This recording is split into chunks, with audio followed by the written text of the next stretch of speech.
So in our community's weekly Q&A sessions, this was one question which was sent across to me.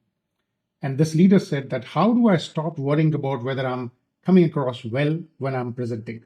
I find myself constantly focused on my speech, my tone, my confidence, and my body language. A great question. And the reason I say that is because I'm sure each one of us who has been in front of an audience would have sometime thought about whether I'm doing it right or not. I also had the same question when I was just getting into this profession. And luckily, I had a mentor who asked me a very powerful question once, and that shifted it for me completely at that time. Here's the thing. When you ask yourself this question, whether I'm doing it right or not, our focus is not in the right place. And the reason behind that is because you can only focus on one thing at a time. Either you can focus on yourself or you can focus on the delivery and the content that you have to deliver. You cannot focus on 2 points at the same time. So this is the paradox of presentation skills, is that you want to make sure that your content is delivered well. At the same time, you are consciously worried about whether I'm doing it right or not. Okay.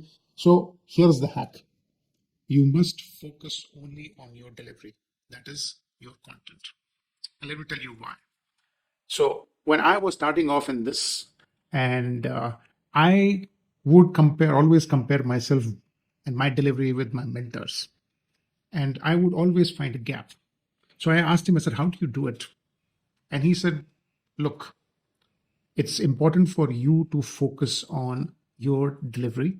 And the way that you can do that is by writing down an objective statement just before you go into a presentation. So you must write down what's your objective of that presentation. And once you do that, your mind has the ability to focus on whatever is there in the field of vision. And he gave me an example, and he said that imagine you want to buy a car, and when you go and place the order for, say, a red color, a Hyundai Creta, right? And it is still some time for you to receive the car. The moment you place the order and you come on the roads, you will find that you will start to see more of red color Cretas on the road, right? Have you had that experience? I'm sure you have had, not in the case of just the cars, but anything for that matter, which is of importance to you at that moment. Now, how can we use this ability of our mind to bring our focus to presentation skills? That is the reason he said, write down your objective statement before you go into the presentation. So I started doing that, but still it did not make any difference. So I went back and asked him, I said, well, I'm doing it, but it doesn't seem to be working. So he asked me a question. He says, what are you writing in your objective statement? And I said, I write my objective as my objective is to make a great presentation. And what he said at that moment changed it. He said, is that presentation for you or is it for your audience? I said, obviously it is for my audience. He says, then in that case, what should be your objective? Because right now in your objective statement, your audience doesn't feature. And I thought for a while, and suddenly it hit me like a ton of bricks, that I should be focusing on my audience's need rather than my own needs. So instead of writing the objective statement as my objective is to make a great presentation, instead, I should be writing that my objective is for my audience to have great learning experience. And from that point onward, the quality of my presentation started to improve. Why?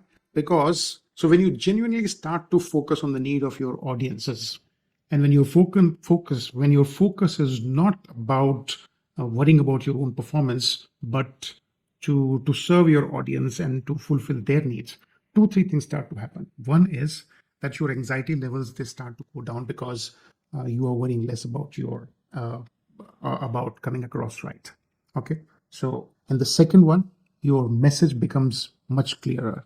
And the third, your confidence levels go up. Why? Because you start to get that positive, engaging feedback from your audiences. But one of the most powerful, kind of shifts that it made for me was that even before I went to make those presentations, I constantly started to look for ways and means of how I can make this easier for my audiences to understand.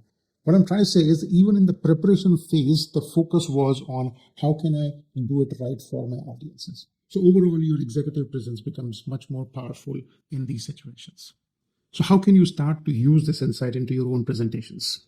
Well, to begin with, the number one thing that you can start doing is get into this practice of writing down your objective on a piece of paper.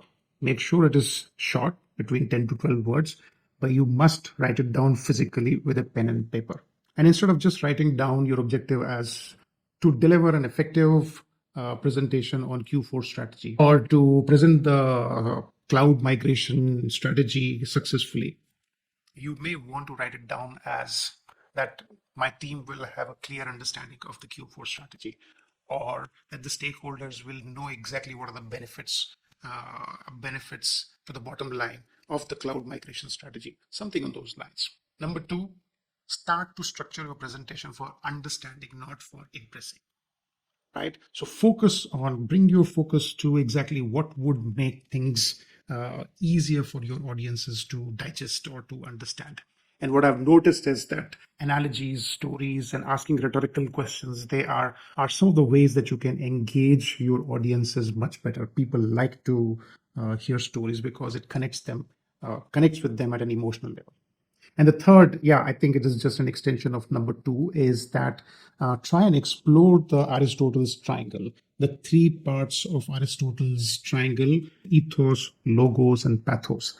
Ethos is credibility, logos is logic, pathos is emotion. So when you have these three elements in your presentation, it always is a much more impactful message that you are able to deliver. Establish your credibility. Why are you the right person to talk about the subject? Logic, in terms of how can we go from point A to point B. Your mind is always looking for those logical step-by-step solutions. And the third is emotions.